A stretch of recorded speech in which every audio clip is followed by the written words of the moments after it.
નમસ્કાર વિદ્યાર્થી મિત્રો, સ્વાગત છે તમારા બધાનું હિન્દી ગુજરાતી એસેમાં. આજે આપણે જોઈશું ભારત અફઘાનિસ્તાન સંબંધ પર ગુજરાતી નિબંધ. તો ચાલો જોઈ લઈએ. ભારત અને અફઘાનિસ્તાન પરંપરાગત રીતે મજબૂત અને મૈત્રીપૂર્ણ સંબંધો ધરાવે છે. છેલ્લા કેટલાક દાયકાઓમાં અફઘાનિસ્તાનમાં તાલિબાનનો આતંક છે. તાલિબાન આતંકવાદીઓએ આપણા બે રાજદ્વારીઓને મારી નાખ્યા છે.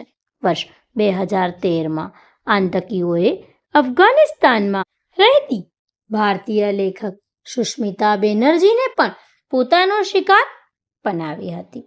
તાલિબાનને ખતમ કરવા માટે સોવિયત રશિયાના સૈન્ય ઓપરેશનને સમર્થન આપનારો ભારત એકમાત્ર દક્ષિણ એશિયાઈ દેશ છે. હાલમાં ભારત અફઘાનિસ્તાનને તેના વિકાસ માટે માનવતાવાદી અભિગમ પર આર્થિક અને સૈન્ય સહાય પૂરી પાડી રહ્યું છે.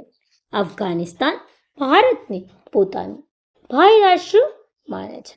ભારત હાલમાં અફઘાનિસ્તાનમાં સૌથી મોટું પ્રાદેશિક રોકાણકાર છે અને તેના પુનઃનિર્માણ માટે સૌથી પ્રતિબદ્ધ છે.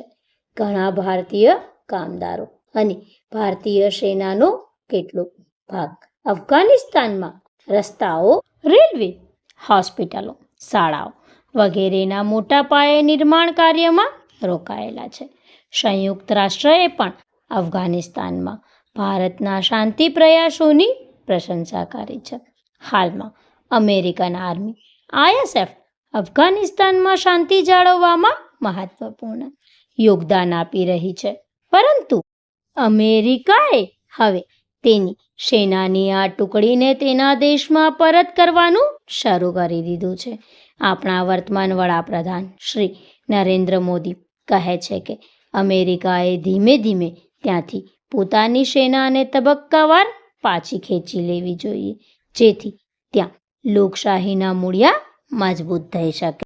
2017માં અફઘાનિસ્તાનના રાષ્ટ્રપતિ અશરફ ગનીએ દ્વિપક્ષીય વાટાઘાટો દરમિયાન Bharat Afghan air cargo corridor જૂન 2017માં શરૂ કરવામાં આવ્યો હતો.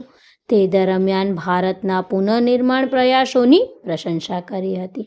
આ સાથે બંને દેશો વચ્ચેની સમાનતાને ઉજાગર કરવા માટે ડિસેમ્બર 2017માં દિલ્હીમાં ભારત અફઘાન સાંસ્કૃતિક મહોત્સવનું આયોજન કરવામાં આવ્યું હતું.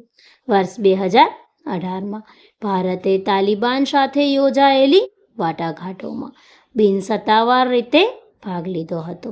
ભારત અફઘાનિસ્તાનના નેતૃત્વ, નિયંત્રણ અને માલિકીની પ્રક્રિયાને સમર્થન આપે છે, જેમાં તમામ હિતકારો ભૂમિકા ભજવે છે.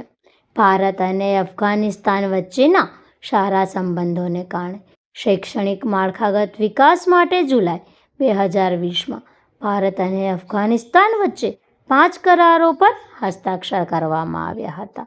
આ કરારો ભારત સરકાર, અફઘાન અર્થતંત્ર મંત્રાલય અને અફઘાન શિક્ષણ મંત્રાલય વચ્ચે કરવામાં આવ્યા છે. તેથી ભારત દ્વારા કરવામાં આવી રહેલા પ્રયાસો અને અફઘાનિસ્તાનની સહાયક ભૂમિકાથી આશા છે કે ભવિષ્યમાં આ મિત્રતા વધુ મજબૂત બનશે. તો વિદ્યાર્થી મિત્રો, આની સાથે જ અહીં ભારત અફઘાનિસ્તાન સંબંધ પર ગુજરાતી નિબંધ પૂર્ણ થાય છે. નિબંધને અંત સુધી જોવા બદલ તમારા બધાનો ખૂબ ખૂબ આભાર. ધન્યવાદ.